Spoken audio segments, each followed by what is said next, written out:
Is there any information out there that's completely useless to learn? Now, it's really subjective on what is useful and not. I can learn something that you think is completely useless. You can learn something that I could think is completely useless. Well, let's say you're learning all these different bird sounds. Now, for me, if you don't use the information in the real world, it's pretty much useless in terms of applying it, right? Because you're not actually applying it. If you learn all these bird sounds, but never go out there and try to find these birds in real life, you just kind of memorize it for your own self, I guess, for the sake of memorization. The same thing is true for common lawn weeds. You go through, you probably already know some of these weeds just by looking at them, right? But you go through and memorize all these different lawn weeds, and you're not in the lawn care business or anything like that. You just want to memorize lawn weeds. Then it's like, what's the point if you're not using it? You just want to know lawn weeds? Because for me, if you don't use the information, there's no difference between learning all of this and then not knowing it to begin with. Because you're never actually using it, so why does it matter if you know it or not?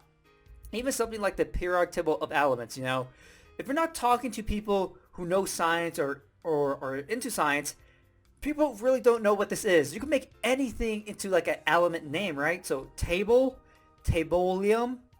All you have to do is add the eum at the end and you pretty much have an element. And so all this information, in terms of if you don't apply it, it's kind of useless because why would you want to know it to begin with? But I will say that if you're using memory techniques to learn all this information, it's not a waste of time by any means. It's really useful because now you're developing your memory skill. Bird sounds, you have this auditory sound coming in, and you have to attach it and recognize it that it's this specific bird or that bird, right? So that takes a lot of different memory techniques. You might have to come up with some system. So you're really getting your creative juices flowing, right? Because you're trying to figure out, okay, how do I change the sound into an image and make sure I don't confuse it with all these different images?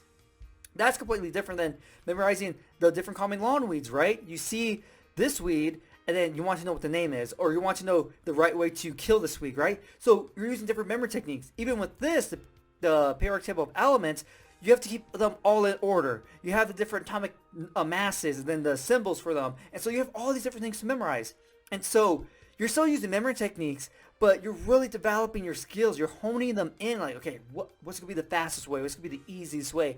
And so you're really thinking, and that's fantastic when it comes to memory techniques, right?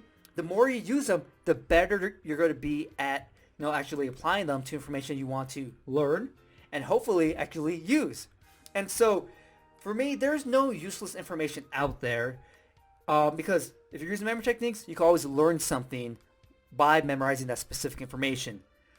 So I will say that if you try to memorize this or this or this by repetition, just repeating it over and over and over again, then it is a complete waste of time and energy because if you never actually use it, but you just want to memorize it and you just repeated it over and over and over again, and this would be a pain, believe me, then it's completely pointless. There's no value at all because you didn't use memory techniques. You didn't learn anything to make learning it better for the next time, right? Because at the end of the day, this and this and this, they all have similar basic memory techniques behind them, right? You might use a location. You're going to create images of some sort.